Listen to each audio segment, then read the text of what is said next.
கர்த்தருக்கு காத்திருந்து கழுகு போல் பலனடைந்து செட்டைகளை அடித்து உயரே எழும்பிடுவார். கர்த்தருக்கு காத்திருந்து கழுகு போல் பலனடைந்து செட்டைகளை அடித்து உயரே எழும்பிடுவார். புது பலனடைந்திடுவார், நீ புது பலனடைந்திடுவார். புது பலனடைந்திடுவார், நீ புது பலனடைந்திடுவார். புது பலனடைந்திடுவார், நீ புது பலனடைந்திடுவார். புது பலனடைந்திடுவார், நீ புது பலனடைந்திடுவார்.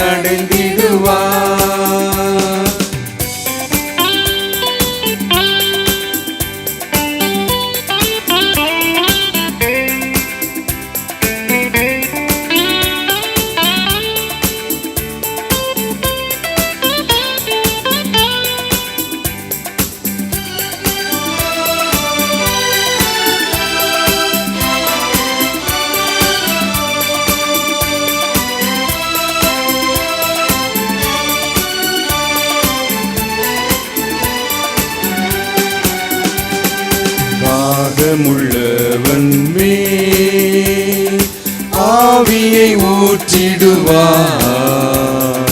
வறண்ட நிலத்தின் மேல் தண்ணீரை ஊற்றிடுவார். தாகமுள்ளவன் மேல் ஆவியை ஊற்றிடுவார். வறண்ட நிலத்தின் மேல் நீரை ஊற்றிடுவார். புது பலனடைந்திடுவார், நீ புது பலனடைந்திடுவார். புது பலனடைந்திடுவார், நீ புது பலனடைந்திடுவார். புது பலனடைந்திடுவார், நீ புது பலனடைந்திடுவார். புது பலனடைந்திடுவார், நீ புது பலனடைந்திடுவார்.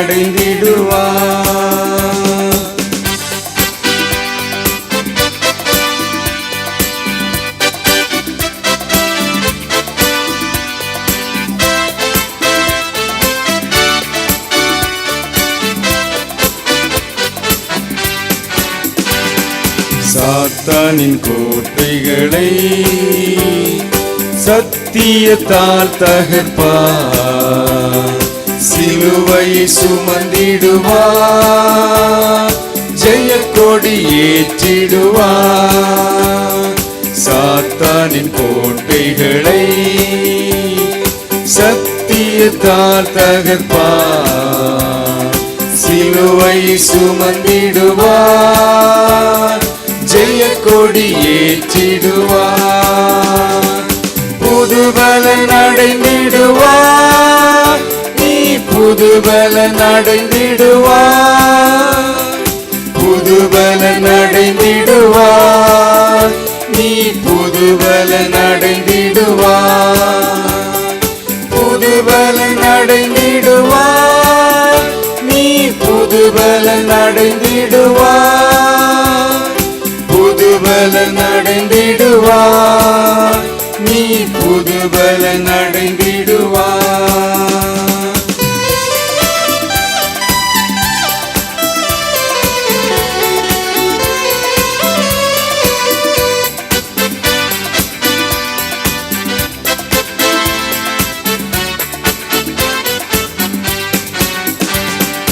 கர்த்தரில் பலனடையும் பாக்கியம் பெற்றிடுவார். பலத்தின் மேல் பலனடைந்து சீயோனுக்கு வருவார். கர்த்தரில் பலனடையும் பாக்கியம் பெற்றிடுவார். பலத்தின் மேல் பலனடைந்து சீயோனுக்கு வருவார்.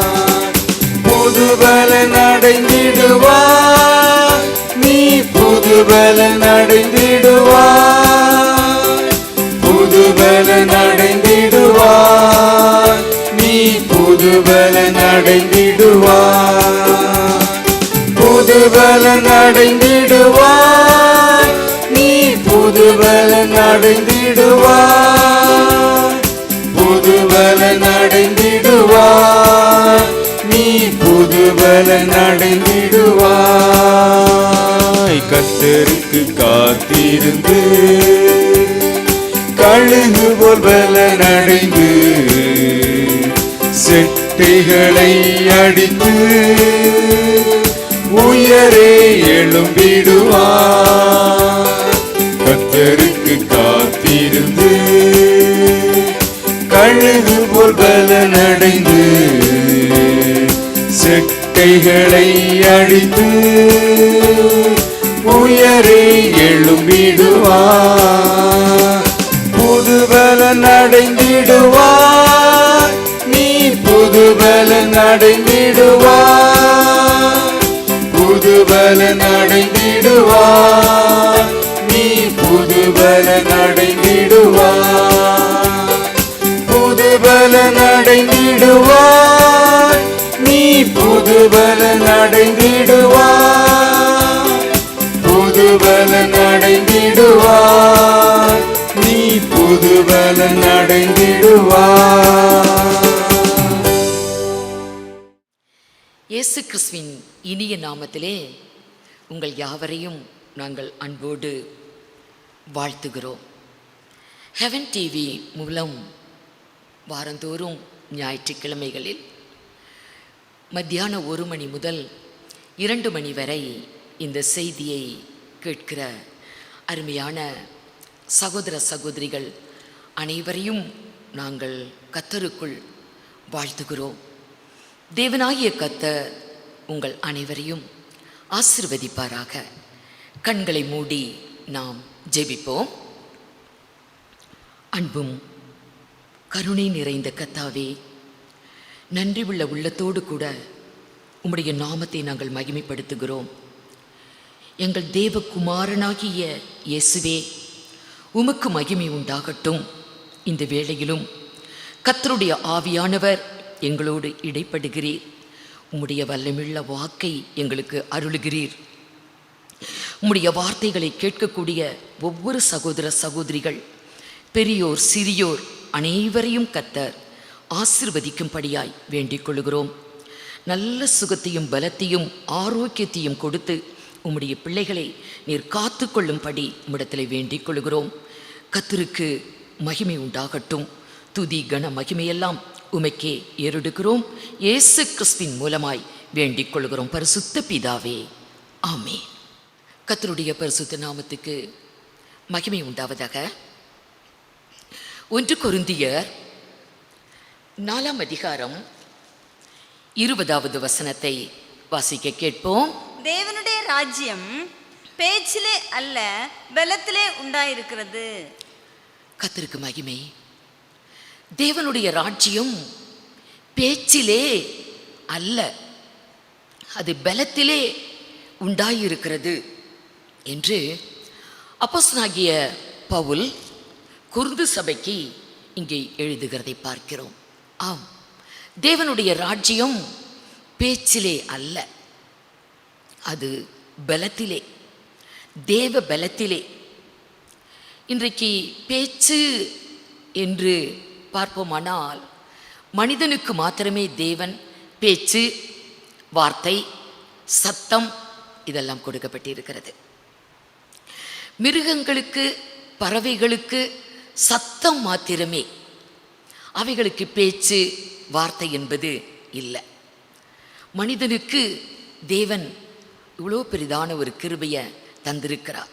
அவன் நன்றாக பேச முடியும். அவனுக்கு வார்த்தைகள், சத்தம் எல்லாம் அருளப்பட்டிருக்கிறது. பேச்சினாலே மனிதர்கள் திரள் கூட்ட ஜனத்தை ஆதாயப்படுத்த முடியும். உலகத்தில் நம்ம பார்க்குறோம், மேடை பேச்சாளர்கள், அரசியல்வாதிகள், இன்னும் நகைச்சுவை பேச்சாளர்கள், பட்டிமன்றம் நடத்தக்கூடியவங்க, இவங்களெல்லாம் பார்த்தா இவர்களுக்கு ஒரு பெரும் கூட்ட ஜனம் அவங்களுக்கு பின்னாடி இருக்கும். ஏன்னா பேச்சு திறமை, அவர்களுடைய பேச்சினால ஜனங்கள் கவரப்பட்டு அநேகர் கூடுவார்கள், அநேக ஜனங்களை ஆதாயப்படுத்த முடியும். அப்படியே வேத புத்தகத்திலே இருக்கிற சத்தியத்தை கூட கலப்பாய் பேசுகிறவர்கள் அநேகர் உண்டு. அவர்களுக்கு கூட திரள் கூட்ட ஜனம் இருக்கும். ஆனால் சத்தியத்தை சத்தியத்தின்படி பேசும்போது அங்கே கூட்டம் குறைவாக தான் இருக்கும். அப்போஸ்தலனாகிய பவுல் சொல்லுவார்,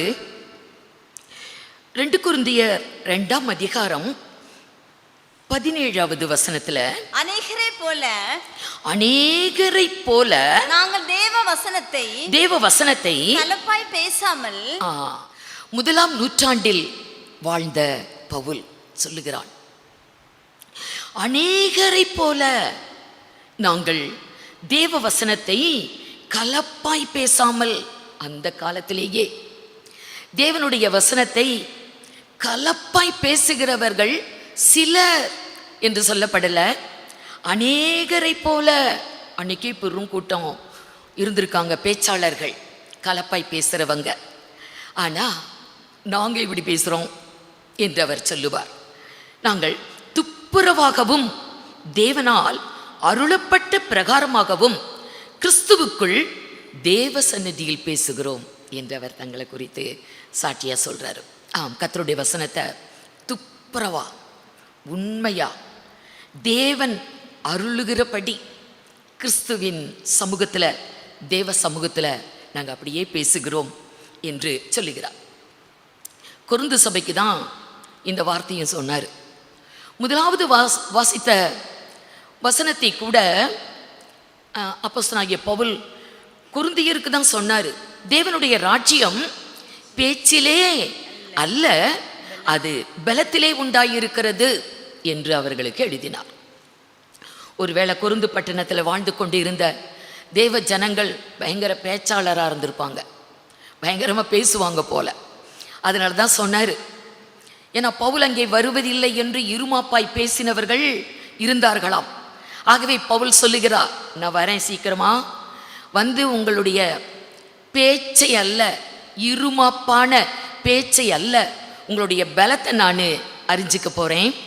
ஆகவே நான் வரும்போது பெரம்போடு வரவா அல்லது அன்போடு சாந்தமுள்ள ஆவியோடு நான் வர வேண்டுமோ என்று கேட்கிறத பார்க்கிறோம். வாசிங்க 1 கொரிந்தியர் 4ஆம் அதிகாரம் 18-19 பாருங்க. நான் உங்களிடத்திற்கு வருகிறதில்லை என்கிறதாக சிலர் இருமாப்படைந்திருக்கிறார்கள். ஆகிலும் கர்த்தருக்கு சித்தமானால் நான் சீக்கிரமாய் உங்களிடத்திற்கு வந்து இருமாப்படைந்திருக்கிறவர்களுடைய பேச்சை அல்ல, அவர்களுடைய பலத்தையே அறிந்து கொள்வேன். தேவனுடைய ராஜ்யம் பேச்சிலே அல்ல பலத்திலே உண்டாயிருக்கிறது. உங்களுக்கு என்ன வேண்டும்? என்ன வேண்டும்? நான் பிரம்போடு உங்களிடத்தில் வர வேண்டுமோ? பிரம்போடு உங்களிடத்திலே வர வேண்டுமோ? அல்லது அன்போடும் சாந்தமுள்ள ஆவியோடும் வர வேண்டுமோ என்று கேட்கிறார். அப்படியானால் அவங்க ரொம்ப பேசுறவங்க, பவுலையே பேசியிருக்காங்க, இருமாப்பான பேச்சாய் பேசியிருக்கிறாங்க. ஆகவே பவுல் எழுதுகிறார் அவர்களுக்கு, தேவனுடைய ராஜ்யம் பேச்சிலே அல்ல. பேசலாம், நல்ல பேச்சு திறமையினால எதையும் பேசலாம், ஆனால் அதனால தேவனுடைய ராஜ்யத்தை சுதந்திரிக்க முடியாது. பலத்தில் தான், மாம்ச பலம் அல்ல, சரீர பலம் அல்ல, தேவ பலத்தினால தான் நாம் தேவனுடைய ராஜ்யத்தை நாம் சுதந்திரித்து கொள்ள முடியும் என்று பார்க்கிறோம். ஆகவே தான் ஆண்டவராகிய இயேசு கிறிஸ்து உயிர்த்தெழுந்த பின்பு 40 நாட்கள் தரிசனம் கொடுத்து அதன் பின்பு அவர் பரலோகத்துக்கு எடுத்துக்கொள்ளப்படும் போது தம்முடைய சீஷர்களை அழைத்து அவர்களை ஆசீர்வதித்தார். கடைசியாக அவங்களுக்கு சொன்னார், என் பிதா வாக்குத்தத்தம் பண்ணின அந்த உன்னதத்திலிருந்து வரக்கூடிய ஆவியை நீங்கள் பெற்றுக்கொள்ளும்படி நீங்க எருசலேமிலே போய் காத்திருங்கள். அந்த பலனை, உன்னதத்திலிருந்து வரக்கூடிய பலனை, அதுதான் தேவனுடைய ராஜ்யத்தை சுதந்திரிக்க முடியும். அந்த பலனை பெற்றுக்கொள்வதற்கு நீங்கள் எருசலேமிலே போய் காத்திருங்கள் என்று கட்டளையிட்டார். அப்படியே சீஷர்கள் போய் காத்திருந்தாங்க. அப்போஸ்தலர் 1 5வது வசனம். ஆகையால் நீங்கள் எருசலேமை விட்டு போகாமல் என்னிடத்தில் கேள்விப்பட்ட பிதாவின் வாக்குத்தத்தம் நிறைவேற காத்திருங்கள் என்று கட்டளையிட்டார். பிதாவின் வாக்குத்தத்தம் ஒரு தேவ பலன், உன்னதத்திலிருந்து வரக்கூடிய பலன், தேவனுடைய ராஜ்யத்தை சுதந்திரிக்கக்கூடிய ஒரு பலன். அதை பெறுவதற்கு நீங்க எருசலேமிலே காத்திருங்கள் என்றார். அந்த பலன் வந்தால், அந்த ஆவியின் பலன் வந்தால், பரிசுத்த ஆவியின் பலன் வந்தால் அவங்க எப்படி இருப்பாங்களாம்? 8வது வசனம். அப்போஸ்தலர் 1 பரிசுத்த ஆவி உங்களிடத்தில் வரும்போது, அந்த பலன் உங்களிடத்திலே வரும்போது நீங்கள் பலனடைந்து எருசலேமிலும் யூதேயா முழுவதிலும் சமாரியாவிலும் பூமியின் கடைசி பரியந்தமும் சாட்சிகளாய் இருப்பீர்கள் என்று அப்போஸ்தலர்களுக்கு ஆண்டவர் சொன்னார். அப்படியே அவரை பின்பற்றி போன சீஷர்கள் எருசலேமில் போய் காத்திருந்தாங்க. ஒரு மேல் வீட்டு அறையிலே ஒருமனப்பட்டவர்களாய் ஓரிடத்திலே கூடி அவர்கள் காத்திருந்தார்கள். பிதா வாக்குத்தத்தம் பண்ணின அந்த பரிசுத்த ஆவி பலத்தோடு கூட, வல்லமையோடு கூட அவர்கள் மீது வந்து இறங்கினதை நாம் பார்க்கலாம்.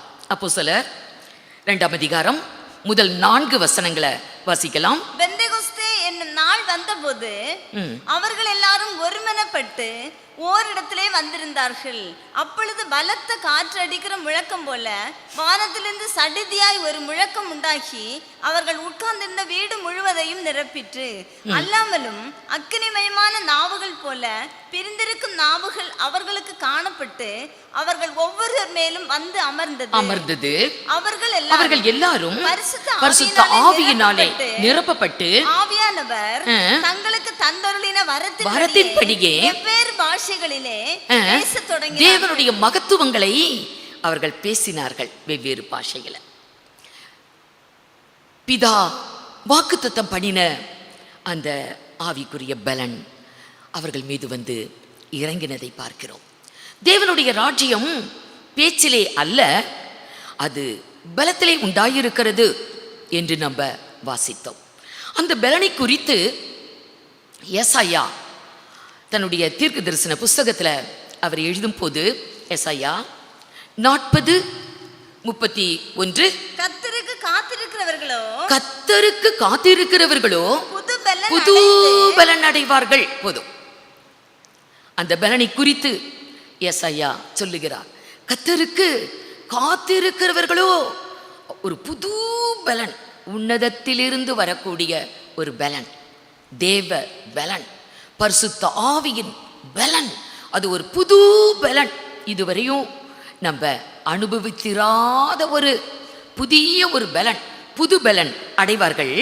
அந்த புது பலன் அடைந்து அவர்கள் எப்படி எழும்புவார்களாம்? கழுகுகளைப் போல செட்டைகளை அடித்து எழும்புவார்கள். அவர்கள் ஓடினாலும் இடற மாட்டார்கள், நடந்தாலும் சோர்ந்து போக மாட்டார்கள். அந்த புது பலன் வந்தா நல்லா ஓட முடியும், நடக்க முடியும். ஓடினாலும் நடந்தாலும் சோர்ந்து போக மாட்டாங்க, இளைப்படைய மாட்டாங்க. அந்த புது பலன் அப்படிப்பட்டதான ஒரு பலன். கழுகுகளைப் போல தங்கள் சட்டைகளை அடித்து எழும்புவார்களாம். கழுகு எப்போ சட்டை அடித்து எழும்பும்?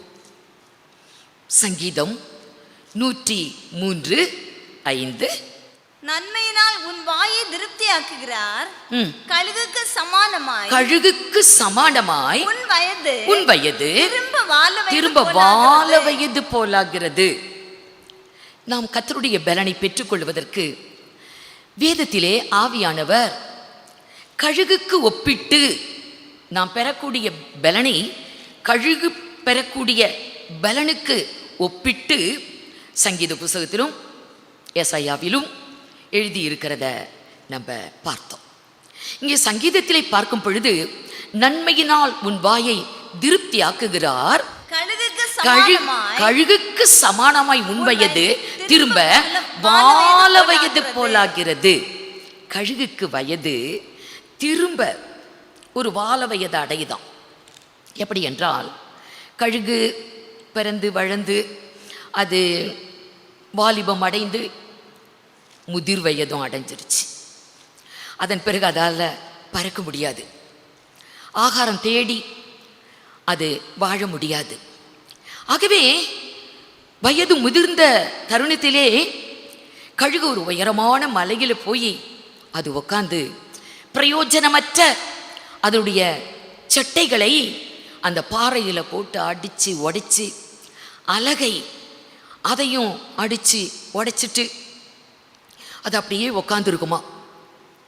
திடீரென்று ஒரு நாள் அதுக்கு ஒரு பலன் வந்து ஒரு புதிதாக சட்டைகள் முளைத்து புதிதாக அலகு முளைத்து வந்து ஒரு புது பலத்தோடு கூட வால வயதை மீண்டும் அடைகிறதா.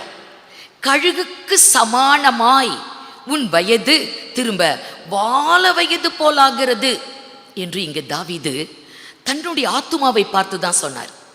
என் ஆத்துமாவே நீ கர்த்தரை ஸ்தோத்ரி, என் முழு உள்ளமே என்னுடைய பரிசுத்த நாமத்தை ஸ்தோத்ரி, என் ஆத்துமாவே நீ கர்த்தரை ஸ்தோத்ரி, அவர் செய்த சகல நன்மைகளையும் மறவாதே என்று தன் உள்ளான மனிதனை ஆத்துமாவையும் தன்னுடைய முழு உள்ளத்தையும் பார்த்து தாவீது பேசுகிறார். தொடர்ந்து பேசுகிறார். நன்மையினால் உன் வாயை அவர் திருப்தியாக்குகிறார், கழுகுக்கு சமானமாய் உன் வயது திரும்ப வால வயது போலாகிறது என்று தன் ஆத்துமாவை பார்த்து பேசுகிறார். அப்ப கழுகுக்கு இழந்து போன வாலிபம் வால வயது அதுக்கு மீண்டும் கிடைக்கிறது. அதை போலவே ஆத்துமாவே உனக்கு மீண்டும் வால வயது கிடைக்கிறது என்று சொன்னார். உள்ளான மனிதனுக்கு மாத்திரம் அல்ல, புறம்பான மனிதனுக்கும் அந்த புதிய பலன் வரும் பொழுது வால வயது மீண்டும் கிடைக்கும். அந்த வால வயது வரும் பொழுது எப்படி கழுகு தன் சட்டைகளை அடித்து எழும்பினது ஏசாயா சொன்னார். கர்த்தருக்கு காத்திருக்கிறவர்களோ புதுபலன் அடைந்து கழுகுகளைப் போல தன் சட்டைகளை அடித்து எழும்புவர். அப்பதான் அது புதிதா இழந்து போன வாலிபத்தை வால வயதை மீண்டும் அடையும் போது அதை சட்டைகளை அடித்து எழும்புமா. அதை போல இந்த புது பலன் காத்திருக்கக்கூடிய தேவ பிள்ளைகளுக்கு அந்த பலன் கிடைக்கும் போது நம்மளும் அதை போல மீண்டும் ஒரு வாலிபத்தை அடைந்தது போல பலன் அடைந்து, ஆகவே அவர்கள் ஓடினாலும் நடந்தாலும் அவர்கள் சோர்ந்து போக மாட்டாங்க, களைச்சு போக மாட்டாங்க, இளைத்து போக மாட்டாங்க. ஆகவே கழுகுக்கு தேவன் இன்றைக்கு ஒப்பிட்டு நம்மை பேசுகிறார். கழுகுக்கு எப்படி ஒரு புது பலன் கிடைத்து இழந்து போனதை மீண்டும் வால வயதை பெற்றுக்கொள்ளுகிறதோ அப்படியே நாமும் அதை பெற்றுக்கொள்ள முடியுமா? கழுகை குறித்து பார்த்தால் கழுகு ஒரு 3 நிலையை அடைகிறது. அந்த 3 நிலைகளும் நம்முடைய வாழ்வில் நிறைவேற வேண்டும். என கழுகை போல சட்டைகளை அடித்து எழும்புவீங்க, கழுகை போல உன் வயது திரும்ப வால வயது கிடைக்கும் என்று சொல்லப்பட்டு இருக்கிறது இல்லையா? ஆகவே கழுகுடைய அந்த 3 நிலை நமக்கு வரணும். எப்படி கழுகு தன்னுடைய பழைய சட்டைகள் அலகு இதையெல்லாம் அடித்து உடைச்சி பழசெல்லாத்தையும் அது புறக்கணித்து விட்டு தன்னை விட்டு அதை எடுத்து விட்டு அப்படியே ஒரு புதிய சட்டைகளுக்காய், புதிய அழகுக்காய், ஒரு புதிய பலனுக்காய், ஒரு புதிய வால வயதுக்காய் அது அப்படியே காத்து கொண்டிருந்ததோ அதே போல தான் நம்மளும் எருசலேமில் போய் காத்திருங்கள். பிதா வாக்குத்தத்தம் பண்ணின அந்த உன்னதத்தின் பலன் உங்க மேல வந்து இறங்குற வரைக்கும் நீங்க போய் காத்திருங்க என்று கர்த்தர் கட்டளையிட்டார். காத்திருக்க வேண்டும். கழுகுடைய முதல் நிலையே என்னன்னு பார்க்குறோம். மீகா 1 அதிகாரம் 16வது வசனம். உனக்கு அருமையான உன் பிள்ளைகளின் நிமித்தம் நீ உன் தலையை சிரைத்து மொட்டையிட்டுக்கொள். கழுகை போல முழு மொட்டையாயிரு. இந்த இடத்துல பார்க்கிறோம், கழுகை போல முழு மொட்டையாயிரு. கழுகு எப்போ முழு மொட்டையா இருக்கும்? இப்போ நம்ம பார்த்தோம், வயதான பின்பு அதனால பறக்க முடியாது, இறை தேடி அது பிழைக்க முடியாது.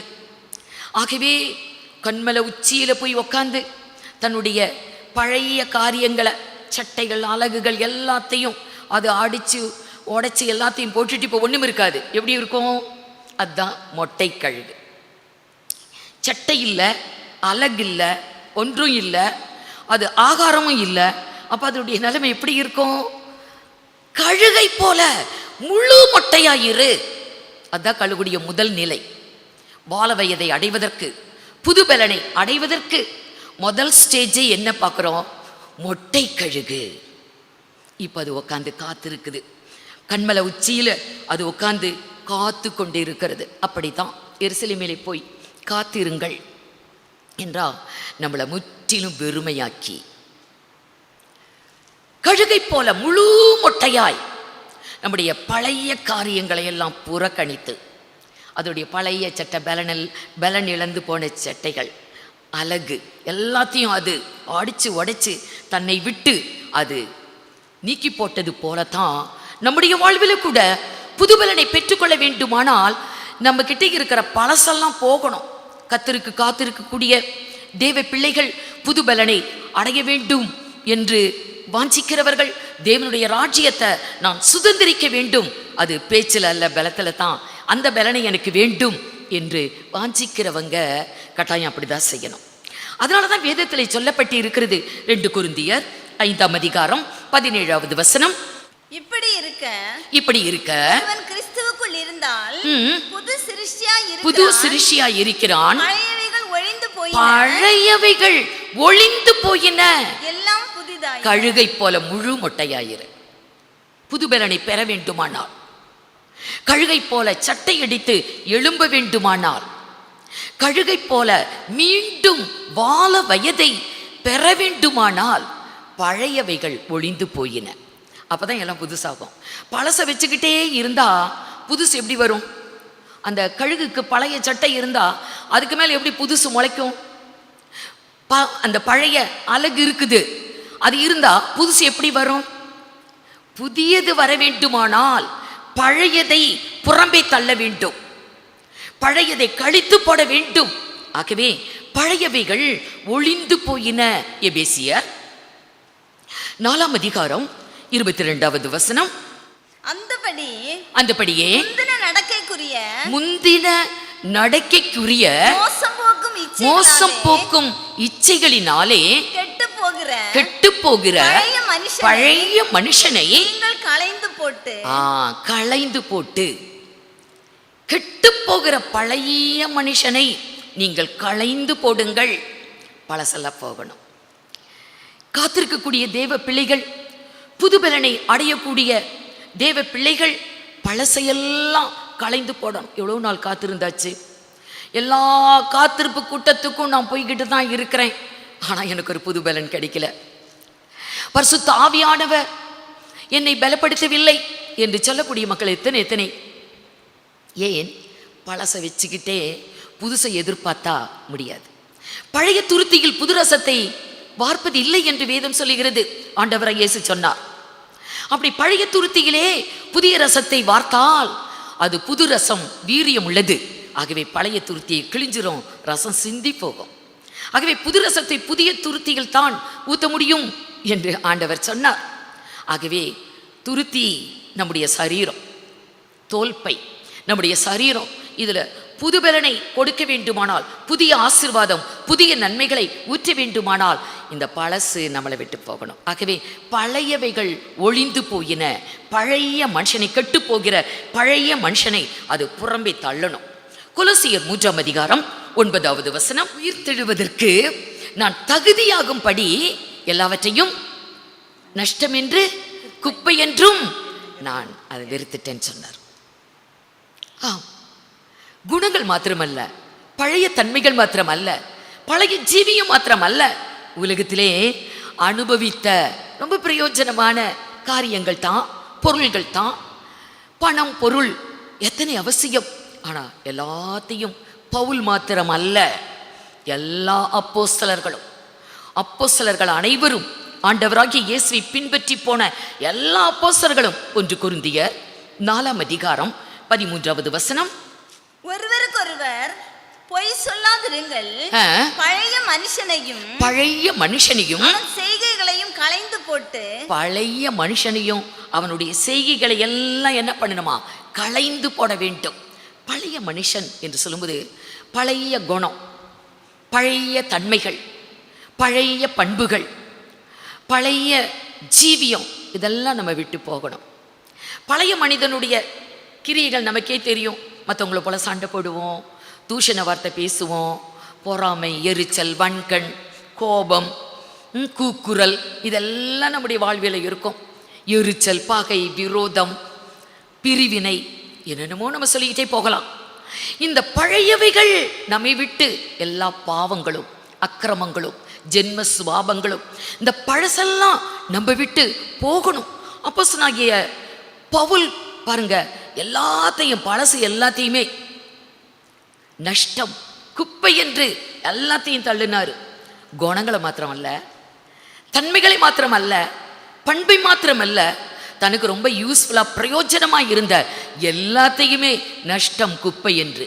அதெல்லாம் தூசி, அது தூசி. ஆகவே வேதம் சொல்லுகிறது, தூசியை உதறிவிட்டு எழுந்திரு சியோனே, எழும்பு எழும்பு, உன் வல்லமையை தரித்துக்கொள், நீ தூசியை உதறிவிட்டு எழுந்திரு. இதெல்லாம் தூசி. அப்படிதான் பவுல் எல்லாத்தையும் அது தூசியா, அற்பமா நினைக்கிறதை பார்க்கிறோம். பிலிப்பியர் 3ஆம் அதிகாரம் 7, 8. ஆகிலும் எனக்கு லாபமாய் இருந்தவைகள் எவைகளோ அவைகளை கிறிஸ்துவுக்காக நஷ்டம் என்று எண்ணினேன். அது மாத்திரமல்ல, என் கர்த்தராகிய கிறிஸ்து இயேசுவை அறிகிற அறிவின் மேன்மைக்காக எல்லாவற்றையும் நஷ்டம் என்று விட்டேன், குப்பையுமாய் எண்ணுகிறேன். எல்லாம் நஷ்டம், குப்பை. ரொம்ப பிரயோஜனமானதுதான், மனித வாழ்வுக்கு ரொம்ப தேவையானதுதான். ஆனால் கர்த்தரை ஏற்றுக்கொண்ட பொழுதோ கிறிஸ்துவுக்காக தனக்கு பிரயோஜனமா இருந்தது கூட, இது எதுக்கு நம்ம வாழ்க்கையில, இதெல்லாம் நமக்கு தேவையற்றது என்று நஷ்டம், இதெல்லாம் நஷ்டம் என்று எல்லாத்தையும் வெறுத்து விட்டாராம். 10வது வசனமும் 11வது வசனமும் வாசிங்க. இப்படி நான் ஆண்டவராகிய இயேசு கிறிஸ்துவையும் அவருடைய உயிர்த்தெழுதலின் வல்லமையையும் அவருடைய பாடுகளின் ஐக்கியத்தையும் அறிந்து கொள்வதற்காக அவருடைய மரணத்திற்கு ஒப்பான மரணத்திற்கு உள்ளாகி, இயேசு கிறிஸ்துவின் மரணத்துக்கு ஒப்பான ஒரு மரணத்தை அடைந்து, எப்படி ஆயினும் நான் மரித்தோரிலிருந்து உயிரோடு எழுந்திருப்பதற்கு தகுதியாகும்படிக்கு அவருக்காக எல்லாவற்றையும் நஷ்டமென்று விட்டேன், குப்பையுமாக எண்ணுகிறேன். எப்படி பாருங்க, எவ்வளவு பயங்கரமான வசனம். ஆண்டவராகிய இயேசு கிறிஸ்துவின் மரணத்துக்கு ஒப்பான ஒரு மரணத்தை நான் அடைந்து, எப்படியாகிலும் அவருடைய உயிர்த்தெழுதலை போல நானும்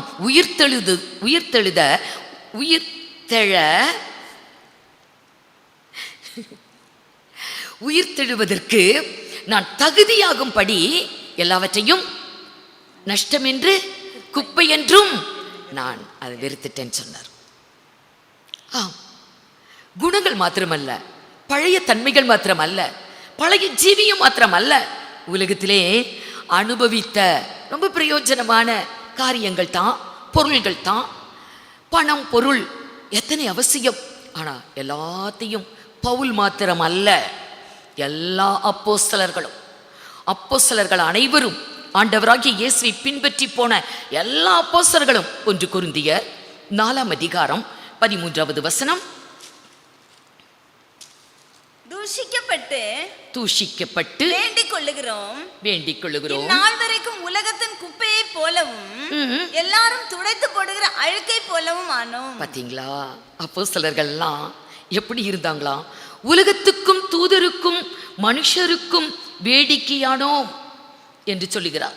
தூஷிக்கப்பட்டு வேண்டிக் கொள்ளுகிறோம், இந்நாள் வரைக்கும் உலகத்தின் குப்பையை போலவும் எல்லாரும் துடைத்து போடுகிற அழுக்கை போலவும் ஆனோம். எவ்வளவு கீழா போயிருக்கிறாங்க. கர்த்தர் நிமித்தம் எல்லாவற்றையும் இழந்த போது, ஒன்றுமில்லாமல் தரித்திரரான போது ஒரு வேடிக்கை பொருளை போல அவங்க காணப்பட்டாங்க. ஆகவே கழுகை போல முழு மொட்டையாயிரு. தேவனுடைய ராஜ்யத்தை சுதந்திரிக்க நமக்கு பலன் தான். அந்த பலனை பெற்றுக்கொள்வதற்கு கழுகுடைய முதல் நிலையே என்ன? ஒரு மொட்டை கழுகு. அப்படிதான் நம்முடைய வாழ்க்கையில் எல்லாவற்றையும் கர்த்தருக்காக நாம் அதை பழசெல்லாம் நம்முடைய வாழ்க்கையில் அதை துரத்தி விட்டு அகற்றி விட்டு நாம் புது பலன் பெறுவதற்கு, புதியவர்களாய் மாறுவதற்கு, புதிய மனிதனை தரித்து கொண்ட அனுபவத்தோடு ஒரு புதிய வாழ்க்கை வாழுவதற்கு இடையூறாக இருக்கிற பழசெல்லாம் நம்ம தள்ளிடணும். இவங்க எல்லாத்தையும் விட்டு வந்திருக்கிறாங்க. இந்த நேரத்தில் ஒரு காரியம் எனக்கு நினைவு வருது.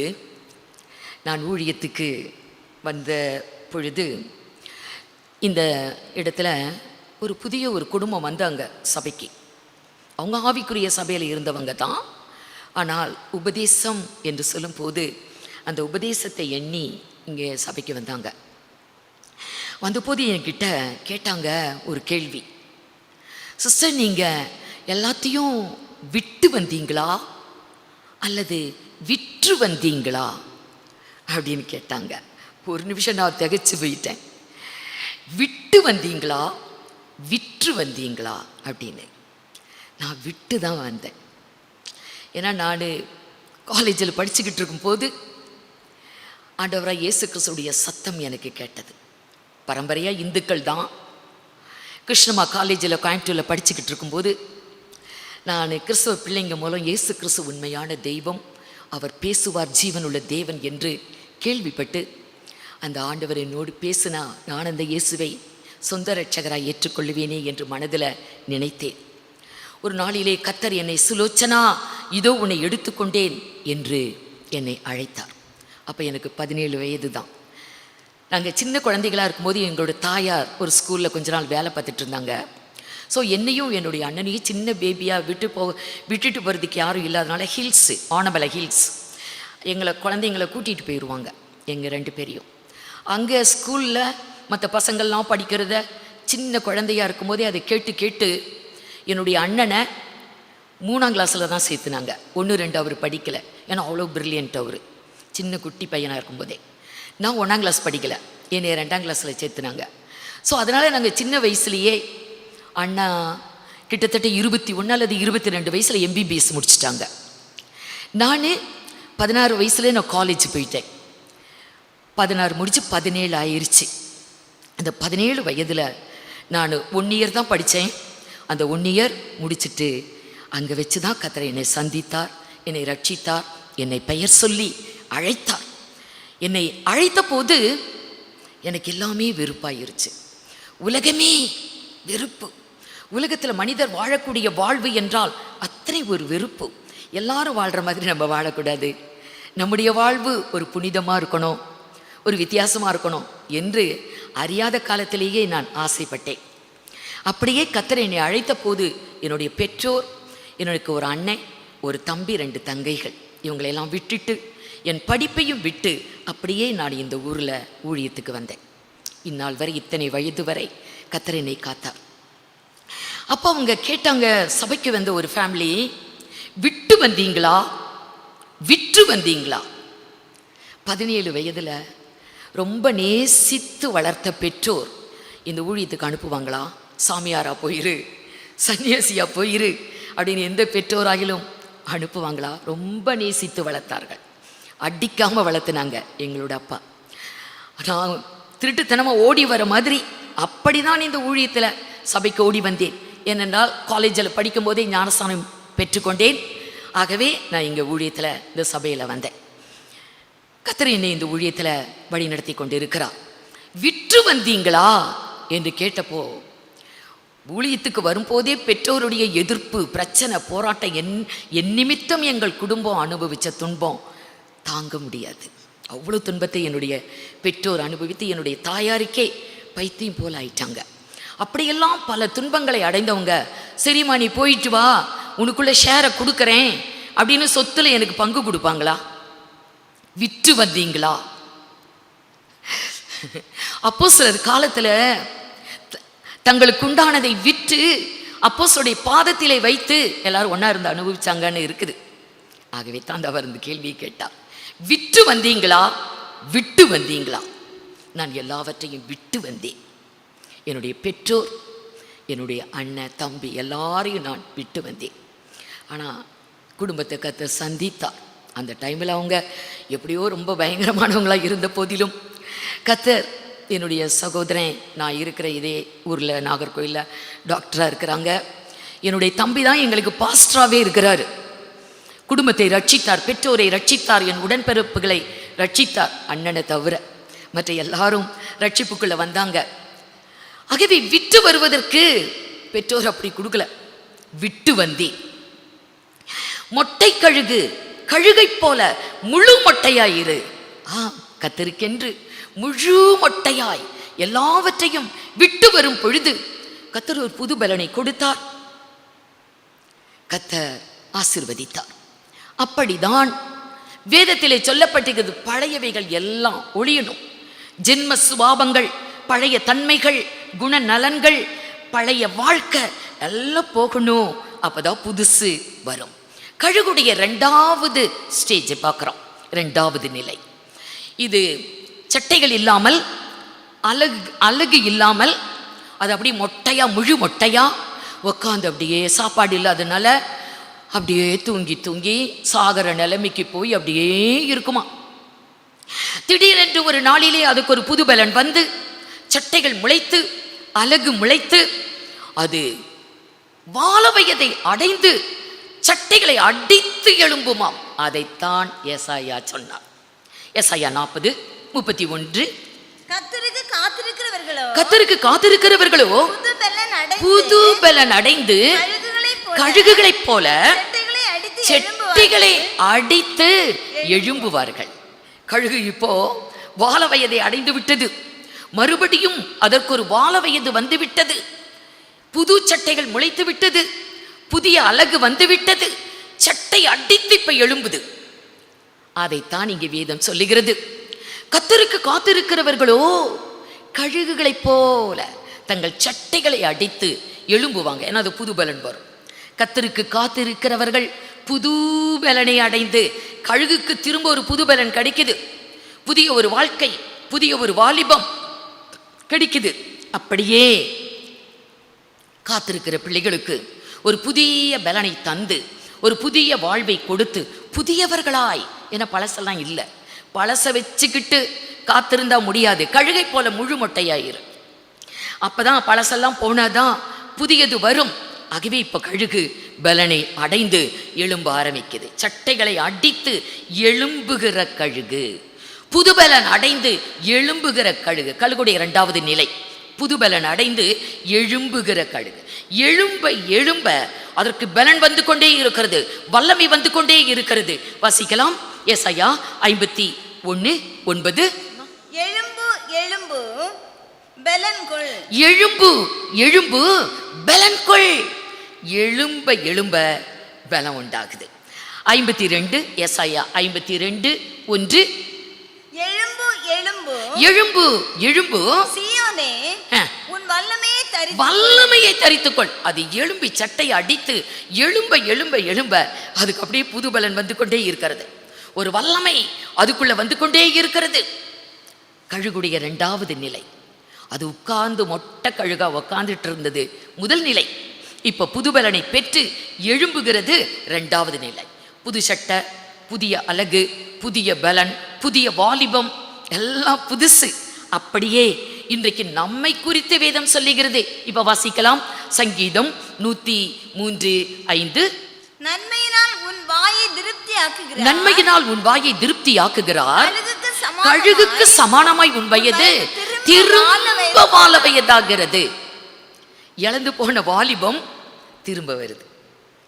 இந்த இடத்துல நம்ம நினைத்து பார்த்தால் ஆபிரகாம் சாராள் வயது முதிர்ந்தவர்கள் ஈசாக்கை பெற்றெடுத்தாங்க. எப்படி? முதிர் வயதை அடைந்தவர்கள் கழுகை போல மீண்டும் வாலிபத்தை அடைந்தால்தான் ஈசாக்கை பெற முடியும். வயது முதிர்ந்த வயதுதான், ஆனால் அவர்கள் உள்ளான மனிதனிலும் புறம்பான மனிதனிலும் அவர்கள் மீண்டும் வாலிபத்தை அடைந்தார்கள். அப்படியே சகரியா எலிசபெத் தம்பதிகளை எடுத்துக்கொள்ளலாம்.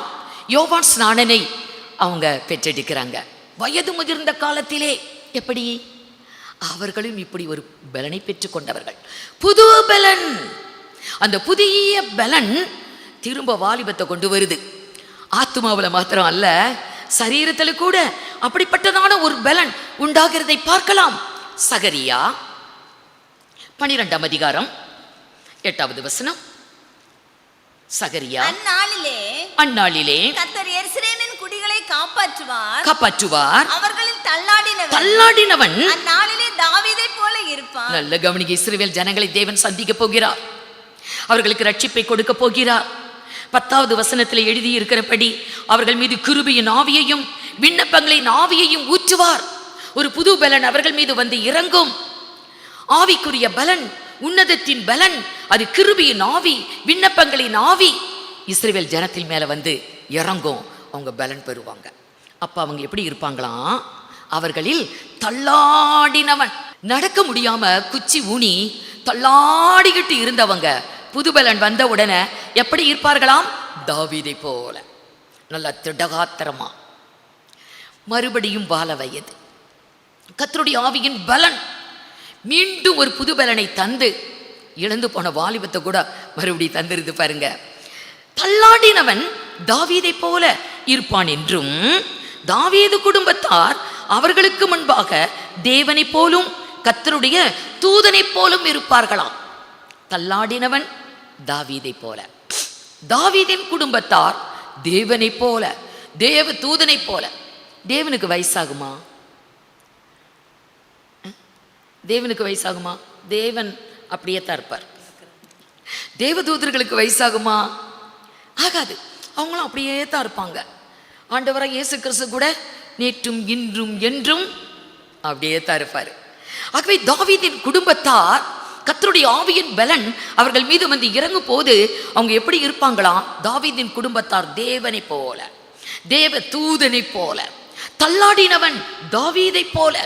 ஆம் அருமையானவர்களே, நன்மையினால் உன் வாயை திருப்தியாக்குவார். கழுகுக்கு சமானமாய் உன் வயது திரும்ப வாழ வயது போலாகிறது. கர்த்தர் அப்படி இழந்து போன பலனை மறுபடி கழுகுக்கு கொடுக்கிறா போல. அப்போஸ்தலர் 1ஆம் அதிகாரம் 8வது வசனத்தை வாசிங்க. கர்த்தருடைய ஆவியானவர் வந்தாலே ஒரு பலன், அது ஒரு புது பலன். உள்ளான மனிதனையும் புறம்பான மனிதனையும் அது வாழ வயதாய் மாற்றக்கூடிய ஒரு பலன். நீங்க உலகமெங்கும் எல்லா இடத்துலையும் நீங்க சாட்சிகளாய் இருப்பீர்கள் என்று சொல்லப்பட்டிருக்கிறது. தாவீது அதை போல கர்த்தருடைய பலனை பெற்றுக்கொண்டவன். அவன் சொல்லுவான், என் பலனாகிய கர்த்தாவே நான் உம்மிடத்திலே அன்பு கூறுவேன். சங்கீதம் 18:1. என் பலனாகிய கர்த்தாவே உம்மில் அன்பு கூறுவேன். எனக்கு பலன் கர்த்தர் தான். கர்த்தர் என்னுடைய பலன் என்று தாவீது சொல்லுகிறதை பார்க்கிறோம். ஆகவே அவன் சொல்லுவான் பாருங்க, கர்த்தர் என்னுடைய பலன். என்னுடைய சொந்த பலன் ஒன்றும் இல்லை, என்னுடைய சரீரத்தின் பலன் அல்ல, என் மாம்சத்தின் பலன் அல்ல, கர்த்தரே எனக்கு பலன் என்று சொன்னதுனால, பலன் பலனாய் கர்த்தர் இருக்கிறதுனால அவன் என்ன சொல்லுவான்? 28. தேவரீர் என் விளக்கை ஏற்றுவீர், என் தேவனாகிய கர்த்தர் என் இருளை வெளிச்சமாக்குவார். உம்மாலே நான் ஒரு சேனைக்குள் பாய்ந்து போவேன், என் தேவனாலே ஒரு மதிலை தாண்டுவேன். உம்மாலே நான் ஒரு சேனைக்குள் பாய்ந்து போவேன், உம்மாலே ஒரு மதிலை தாண்டுவேன். எப்படி ஒரு மனிதனால முடியும்? ஒரு சேனைக்குள்ள ஒருவனாய் புகுந்து ஒரு சேனையை வெல்ல முடியுமா? ஒருவனாய் ஒரு மதிலை தாண்ட முடியுமா? மதில்னா நம்ம வீட்டு மதில் இல்லை, கிரேட் வால் சைனாவில் இருக்குது, பெரிய கிரேட் வால். தாண்ட முடியுமா? எருசலேமை கூட போய் பார்த்தால் பெரிய பெரிய உயர்வான உயர்ந்த மதில்கள் எப்படி தாண்ட முடியும்? அவன் அந்த மதில தான் சொன்னான், உம்மாலே ஒரு சேனைக்குள் பாய்ந்து போவேன், உம்மாலே ஒரு மதிலை தாண்டி. அதுதான் தேவ பலன், உன்னத பலன். அதுதான் தேவனுடைய ராஜ்யத்தை சுதந்திரிக்கிற ஒரு பலன். அதைத்தான் பவுலும் சொன்னார். அப்போஸ்தலனாகிய பவுலும் அதையே சொன்னார். பிலிப்பியர் 4 அதிகாரம் 13, என்னை பலப்படுத்துகிற கிறிஸ்துவினாலே என்னை பலப்படுத்துகிற கிறிஸ்துவினாலே எல்லாவற்றையும் எல்லாவற்றையும் செய்ய எனக்கு பலனுண்டு. பலனுண்டு. அப்போஸ்தலனாகிய பவுல் சொன்னார், அவர் ஒரு பலவீனமான மனிதன் தான். கர்த்தருடைய பலத்தால், கர்த்தருடைய ஆவியின் பலத்தால் தான் அவன் இந்த வார்த்தையை சொன்னான். என்னை பலப்படுத்துகிற கிறிஸ்துவினாலே எல்லாவற்றையும் செய்ய எனக்கு பலன் உண்டு. இந்த பலன் தான் நம்மை நடத்தும். இந்த பலன் தான் பிதா வாக்குத்தத்தம் செய்த ஒரு பலன், தேவ பலன், ஆவியின் பலன், உன்னதத்திலிருந்து வரக்கூடிய ஒரு பலன். தேவனுடைய ராஜ்யம் பேச்சிலே அல்ல. நல்ல பேச்சு திறமை இருக்கும், நல்லா பேசலாம், நிறைய ஜனங்களை வசப்படுத்தலாம், பெரும் கூட்டத்தை சம்பாதிக்கலாம். ஆனால் பேசி பேசி கடைசியில் தேவனுடைய ராஜ்யம் நமக்கே இல்லாமல் வச்சுனா.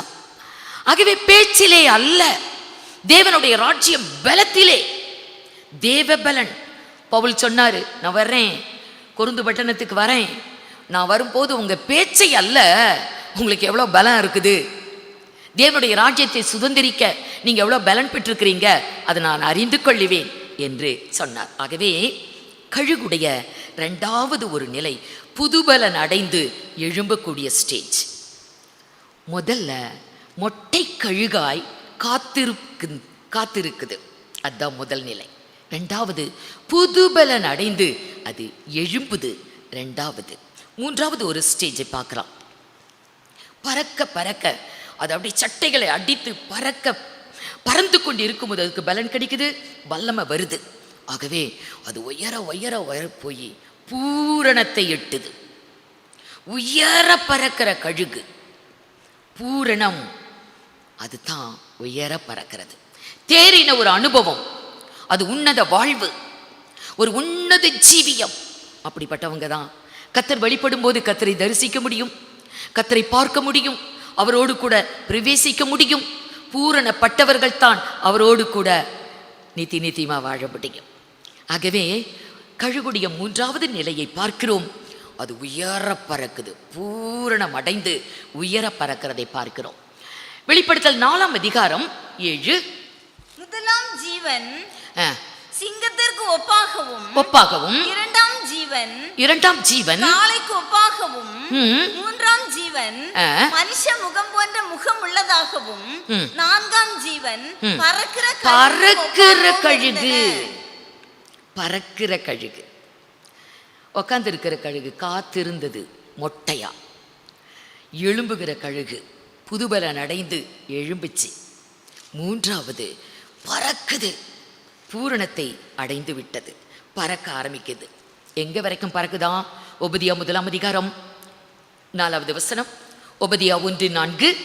நீ கழுகை போல உயர போனாலும், நீ கழுகை போல உயர போனாலும், நீ நட்சத்திரங்களுக்குள்ளே உன் கூட்டை கட்டினாலும், கழுகை போல நீ உயர போனாலும். அப்ப கழுகு எங்க போகுது? உயர போகுது.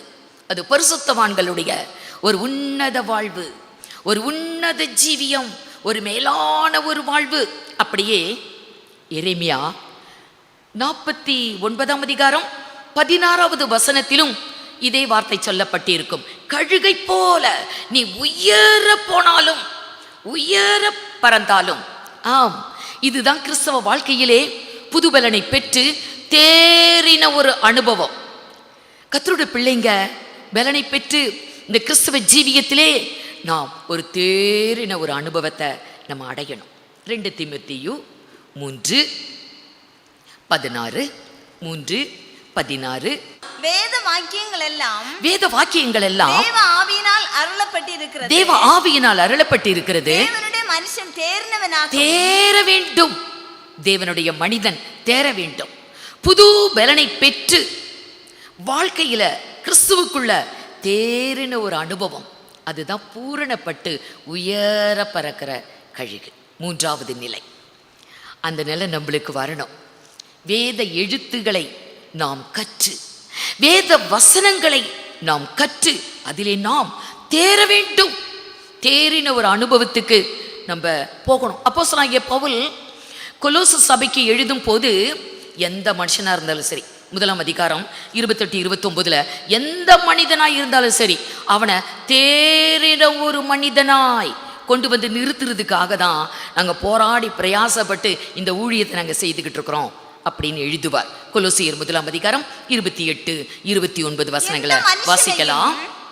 கிறிஸ்து இயேசுவுக்குள் தேறினவனாக நிறுத்தும்படிக்கு, எந்த மனிதனையும் கிறிஸ்து இயேசுவுக்குள் தேறினவனாக நிறுத்தும்படிக்கு அவரையே நாங்கள் ஆமா, அறிவித்து, அவரையே அறிவித்து, வேற எதையும் அறிவிக்கிறது இல்லை. கிறிஸ்து இயேசுவை மாத்திரமே நாங்கள் அறிவிக்கிறோம். எந்த மனுஷனா இருந்தாலும் அவனை ஒரு தேறின மனிதனாய் கொண்டு வந்து நிறுத்துறோம். ஆகவே கிறிஸ்து இயேசுவை அறிவித்து எந்த மனுஷனுக்கும் புத்தி சொல்லி, எந்த மனுஷனுக்கும் எல்லா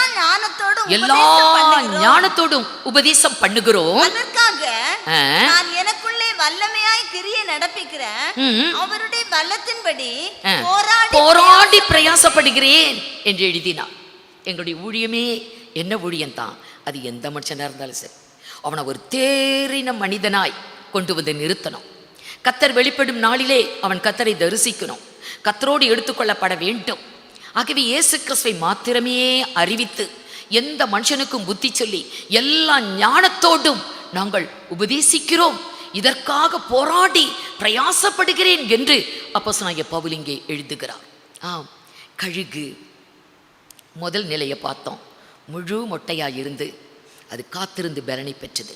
இப்போ பலன் பெற்று அது எழும்புது. இப்போ எழும்பி உயர பறக்குது. கர்த்தருடைய பிள்ளைங்க அப்படிதான் தன்னுடைய வாழ்வில் இருக்கிற பழச எல்லாத்தையும் களைந்து போட்டு புதியவர்களாய், ஒரு புது பலன் பெற்றுக்கொண்டவர்களாய், கிறிஸ்துவுக்குள் ஒரு புதிய வாழ்வு, வேதத்தை நன்றாய் அறிந்து தேறினவர்களாய் வாழும் போது தான், வேதத்தின் சத்தியங்களை வாழ்வில் கடைப்பிடித்து நிறைவேற்றும் போது தான் நான் ஒரு உன்னதமான ஒரு வாழ்க்கை வாழ முடியும். தேறின ஒரு அனுபவம் ஆண்டவராக இயேசு கிறிஸ்து வரப்போகிறார். அவர் வெளிப்பட போகிறார்.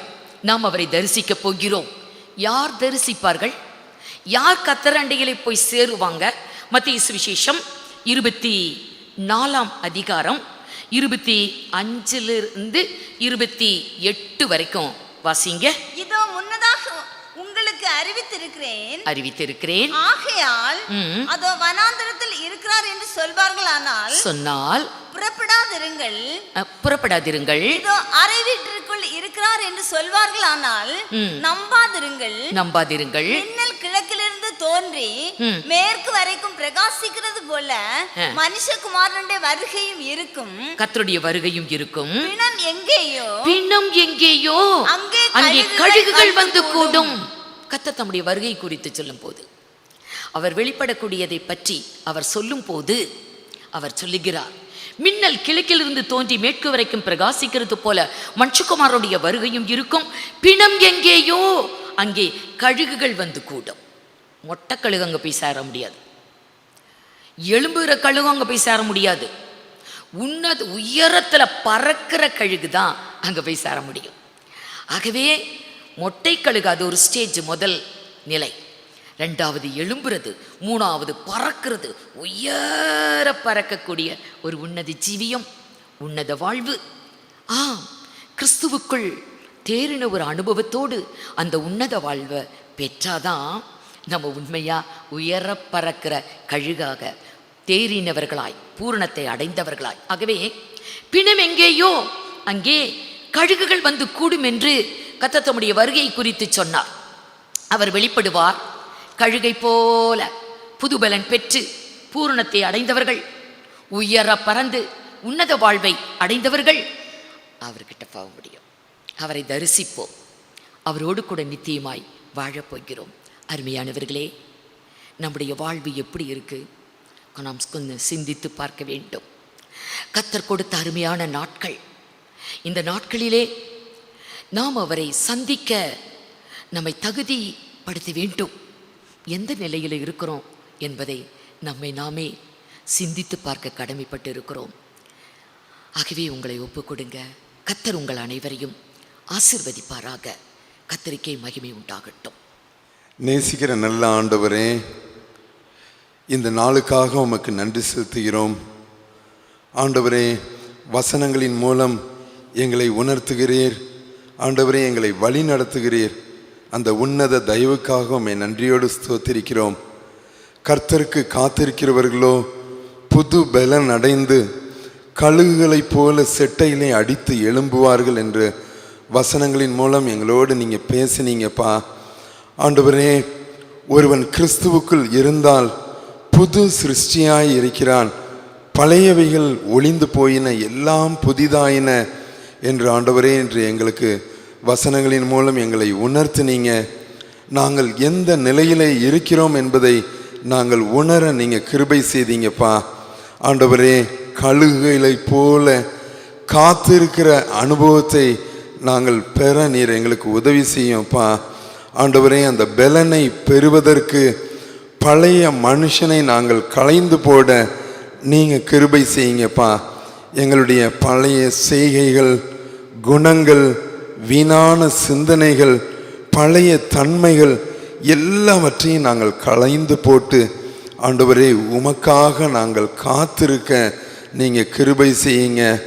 ஆண்டவரே, அதே போல நாங்கள் தகுதியாகும்படிக்கு எல்லாவற்றையும் நாங்கள் நஷ்டமென்று எண்ண, குப்பையாக நினைக்க நீர் எங்களுக்கு ஒவ்வொருவரையும் தகுதிப்படுத்த வேண்டுமாறு ஜெபிக்கிறோம்ப்பா. ஆண்டவரே, அதே கழுகை போல எழும்பி நாங்கள் வல்லமையை தரித்து கொள்வதற்கு, புதிய பலனை பெறுவதற்கு ஆண்டவரே நீங்கள் கிருபை செய்யுங்க. ஒவ்வொருவரும் ஆண்டவரே நாங்கள் தகுதியாகும்படிக்கு ஆண்டவரே நாங்கள் வசனத்திலே பார்த்தோம்ப்பா, என்னை பலப்படுத்துகிற கிறிஸ்துவினாலே எல்லாவற்றையும் செய்ய எனக்கு பலனுண்டு என்று நாங்கள் பார்த்தோம்ப்பா. வேத வசனங்களை கற்று நாங்கள் தேறின மனுஷராய் காணப்பட எங்களை நீங்கள் தகுதிப்படுத்தும். ஆண்டவரே, நாங்கள் கழுகை போல காத்திருக்கிறவர்களாக, எழும்புகிறவராக, ஆண்டவரை உயரே பறக்கிறவர்களாக காணப்பட எங்களுக்கு கிருபை செய்யும். ஆண்டவரே, இந்த நாட்களிலே கூட வசனம் கிடைக்காத ஒரு பஞ்சத்தில் இருக்கும் பொழுது ஆண்டவரே ஒவ்வொருவரையும் நீங்கள் வசனங்கள் மூலமாக திடப்படுத்துகிறீங்க. ஆண்டவரே, அவங்களை பலப்படுத்துகிறீங்க. ஆண்டவரே, நாங்களும் எங்களுடைய பழைய மனுஷனை களைந்து போட்டு ஆண்டவரை புதிய பலனை பெற்றுக்கொண்டு உமக்காக வாழ ஆண்டவரை ஜீவிக்க எங்கள் ஒவ்வொருவரையும் எடுத்து பயன்படுத்தும். நீங்களே ஆசீர்வதியும். மீட்பர் இயேசுவின் மூலம் ஜெபிக்கிறோம் நல்ல பிதாவே, ஆமேன். நாம் எல்லாரும் சேர்ந்து சொல்லுவோம். என் ஆத்துமாவே கர்த்தரை ஸ்தோத்ரி, என் முழு உள்ளமேருடைய பரிசுத்த நாமத்தை ஸ்தோத்ரி. என் ஆத்துமாவே கர்த்தரை ஸ்தோத்ரி, அவர் செய்த சகல உபகாரங்களையும் மறவாதே. ஆம்.